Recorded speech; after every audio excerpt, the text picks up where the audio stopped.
Episode 108। वर्चस्व जब जाने लगा तो ईशा ने उसका हाथ पकड़ने की कोशिश की, लेकिन वर्चस्व ने बड़ी ही समझदारी से अपना हाथ दूर कर लिया और कहा, ईशा, ये सब ठीक नहीं है। ईशा के होठों की मुस्कान एकदम से जम गई। उसकी आंखों में मायूसी छलक रही थी। उसने धीरे से कहा, तुमने मुझे पहले तो कभी मना नहीं किया।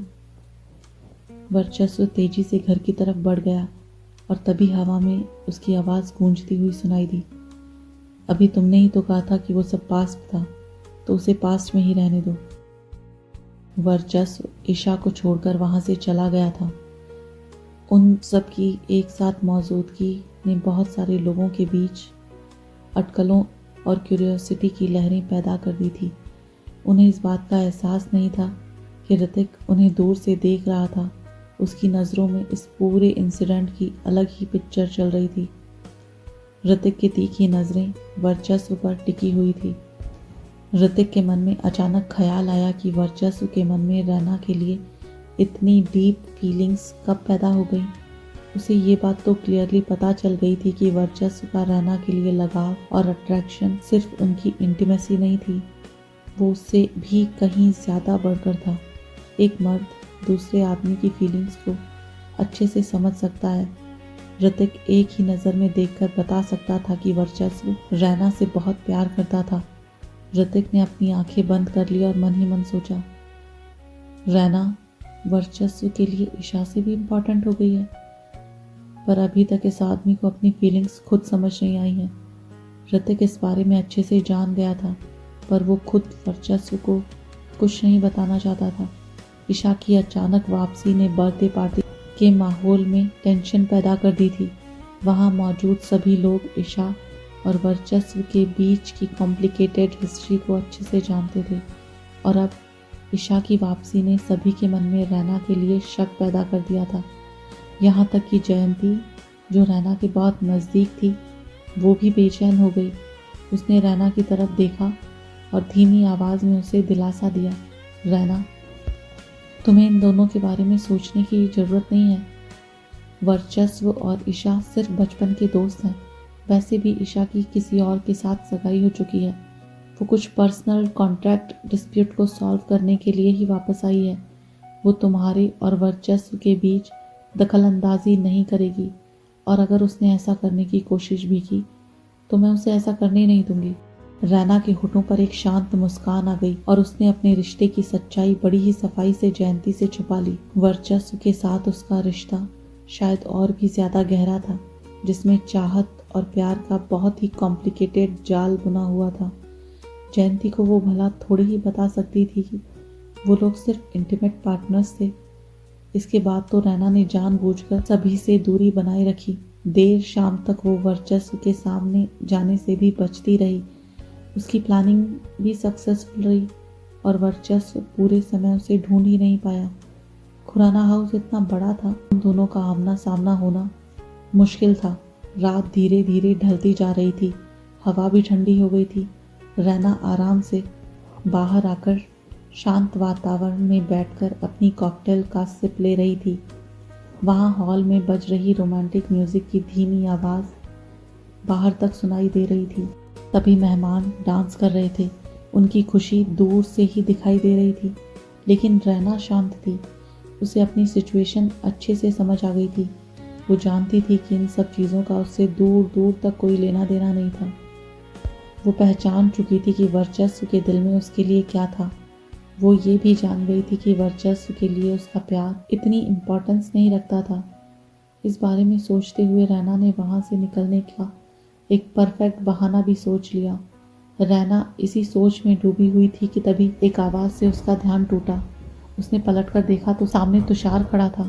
वो हमेशा कैजुअल वेयर ही पहनता था, ऐसे में आज फॉर्मल सूट में उसकी एलिगेंस साफ दिखाई दे रही थी। वो काफ़ी हैंडसम लग रहा था। वो कॉन्फिडेंस से रैना की तरफ आ रहा था और सीधे रैना के सामने जाकर रुक गया। उसकी हाइट इतनी शानदार थी कि रैना को उससे बात करने के लिए अपनी गर्दन ऊपर उठानी पड़ी।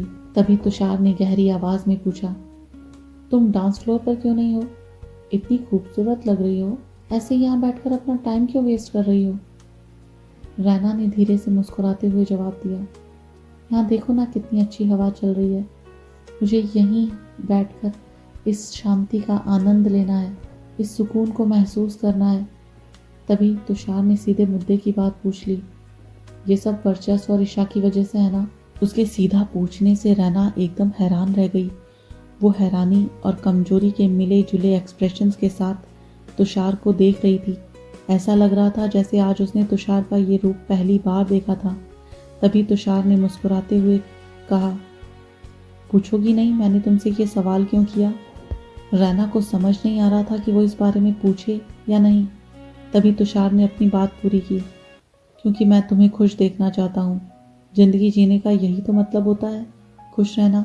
रैना को भी लगा कि तुषार बिल्कुल ठीक कह रहा था। तभी तुषार ने उसे दिलासा दिया, तुम चिंता मत करो, जब तक लड़के तुम्हारे पीछे पड़े हैं और तुम्हें अट्रैक्ट करने की कोशिश कर रहे हैं, तब तक वो तुम्हें नहीं छोड़कर जाने वाला। रैना सच में उसकी बातों को समझ नहीं पा रही थी। तभी तुषार ने कहा, रैना तुम बस मेरे साथ रहो, मैं वादा करता हूँ आज तुम्हें वर्चस्व का बिल्कुल नया रूप देखने को मिलेगा। ये सुनकर रैना स्तब्ध रह गई, लेकिन उसकी बातों ने रैना को बहुत गहराई से प्रभावित किया था। उसे इस तरह की थ्रिलिंग चीज़ों में कोई इंटरेस्ट नहीं था, पर वो जानती थी कि उसे सच्चा प्यार जरूर मिलेगा। अब वो आदमी वर्चस्व होगा या नहीं, ये उसे नहीं पता था, पर उसे पूरा विश्वास था कि एक दिन उसकी मुलाकात उस आदमी से जरूर होगी जो उसकी किस्मत में लिखा होगा। ये एहसास होते ही रैना तुरंत वहाँ से उठकर चली गई। उसे अजीब सा डर भी लग रहा था। उसके जाते ही अचानक तुषार के चेहरे की शरारती मुस्कान गायब हो गई। वो जाती हुई रैना को बिना किसी एक्सप्रेशन के देखता रहा। रैना ने अपनी कॉकटेल को आधा ही पिया था और उसका ग्लास अभी भी वहीं रखा था। तुषार ने आगे बढ़कर वो कॉकटेल ग्लास उठा लिया। ग्लास पर अभी भी रैना के होठों के निशान दिखाई दे रहे थे। उसने धीरे से रैना के होठों के निशान को चूम लिया और फिर ग्लास में बचा हुआ पूरा कॉकटेल पी लिया। तुषार के सोशल सर्कल में ईशा जैसी कई सारी लड़कियां मौजूद थी जो बेहद खूबसूरत और आज़ाद ख्याल थी, लेकिन रैना बाकियों से अलग थी। उसकी यही खासियत उसे लोगों से अलग बनाती थी। वो मिडिल क्लास भले ही थी, लेकिन उसकी सोच और मेंटेलिटी मिडिल क्लास जैसी छोटी नहीं थी। वो परफेक्ट मैरिज मटेरियल थी। उससे अच्छा पार्टनर कोई और हो ही नहीं सकता।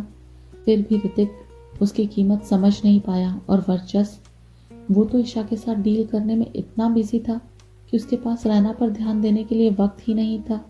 कॉकटेल पीते वक्त तुषार की मुस्कान बहुत ही ज़्यादा गहरी थी, जो कह रही थी कि अगर वर्चस्व को रैना से प्यार नहीं था तो वो रैना को उसकी किस्मत का सच्चा प्यार जरूर देगा। जब रैना हॉल में आई तो वो सिचुएशन से डील करने के लिए पूरी तरह से रेडी थी। वर्चस्व इस वक्त ईशा के साथ डांस कर रहा था। वे दोनों एक परफेक्ट कपल जैसे लग रहे थे, हालांकि उनकी हर एक मूवमेंट परफेक्टली रिहर्स्ड लग रही थी। ईशा खूबसूरती से घूम रही थी। उसी वक्त वर्चस्व ने अपना हाथ उसकी कमर पर रखा। ये देखकर वहां मौजूद लोगों को थोड़ी निराशा महसूस हुई। वे सब उस वक्त के बारे में सोचने लगे जब वर्चस्व और ईशा का रिश्ता बहुत ही स्ट्रांग और प्यारा था, पर बदकिस्मती से उनका रिश्ता खत्म हो चुका था। रैना चुपचाप उन्हें देखती रही। उसने अपने आप से कहा, शुक्र है कि मेरा प्यार अब तक उस लेवल पर नहीं पहुंचा। अच्छा है कि मैं उसकी असली गर्लफ्रेंड नहीं हूँ, वरना पता नहीं मैं ये सब देख भी पाती या नहीं।